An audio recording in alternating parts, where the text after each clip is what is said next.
Ya. Jadi asesmen dalam kurikulum Merdeka, Bapak Ibu guru hebat, kita mengenal 3, Bapak Ibu. Ada asesmen diagnostik, tadi sudah saya sampaikan. Asesmen ini tidak untuk mengukur atau tidak untuk mendapatkan nilai terkait dengan capaian pembelajaran. Jadi asesmen diagnostik ini secara spesifik itu untuk mengidentifikasi kompetensi, kekuatan, kelemahan peserta didik, sehingga pembelajaran itu dapat dirancang sesuai dengan kompetensi dan kondisi dari peserta didik. Kapan dilakukan asesmen diagnostik? Bisa dilakukan di awal tahun pembelajaran, bisa dilakukan di awal lingkup materi, bisa dilakukan di awal pembelajaran. Pilihan kapan akan dilakukan juga kembali kepada Bapak Ibu guru masing-masing. Lalu yang kedua adalah asesmen formatif. Ini Bapak Ibu sudah melakukan pasti.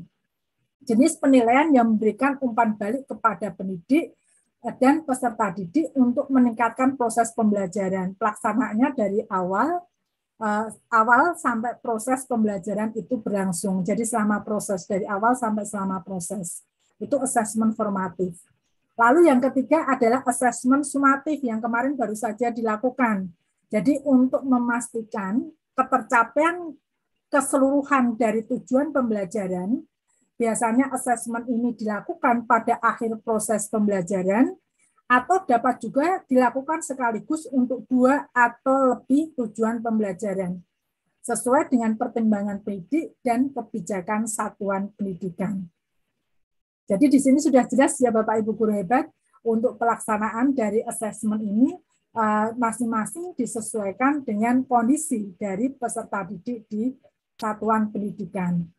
Sehingga Bapak Ibu, ketika sekolah itu sudah berkomitmen melakukan atau mengimplementasikan kurikulum Merdeka, maka untuk kebijakan yang ada di daerah itu juga seharusnya mengikuti. Dalam artian tidak ada lagi keharusan untuk menggunakan soal asesmen sumatif yang sama untuk satu kabupaten. Ini yang di tahun 2021 masih pihak dinas belum paham Bapak Ibu. Mengapa? Karena kurikulum operasional sekolahnya itu kan dikembangkan oleh sekolah sendiri. Lalu yang kedua, modul ajarnya juga dikembangkan. Maka untuk instrumen penilaiannya pun seharusnya kalau kita mengikuti panduan dari pelaksanaan pembelajaran sampai dengan asesmen kurikulum Merdeka, itu juga yang menyusun masing-masing satuan pendidikan.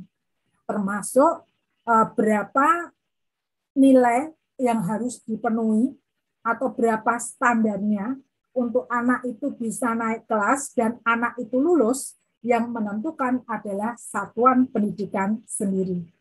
Jadi jika sudah komitmen implementasi kurikulum Merdeka, maka tidak akan ada lagi yang namanya soal ujian atau tes ketika pas itu adalah sama. Harus menggunakan soal yang sama dalam satu kabupaten atau kota.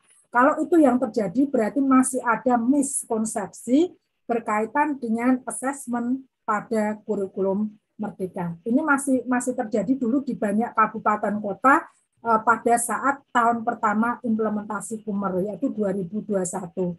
Tetapi alhamdulillah dengan berjalannya waktu ini sudah mulai berkurang yang kondisi-kondisi seperti itu. Ya. Oke, next berikutnya Mas Yuda. Ya, untuk teknik assessment sendiri, Bapak Ibu guru hebat bisa memilih apakah mau menggunakan yang non-tes berupa observasi, lalu menggunakan penilaian kinerja. Kinerja ini berarti penilaiannya peserta didik harus melakukan unjuk kerja atau istilahnya mendemonstrasikan secara langsung kemampuannya. Lalu apakah berupa proyek, apakah berupa tes, baik itu tes tertulis atau tes lisan, ataukah itu dengan penugasan. Ini pun Bapak Ibu guru hebat pilihannya tergantung dari Bapak Ibu sendiri. Karena Bapak Ibu yang lebih tahu kondisi masing-masing dari peserta didik. Nah, ini untuk asesmen Bapak Ibu guru hebat.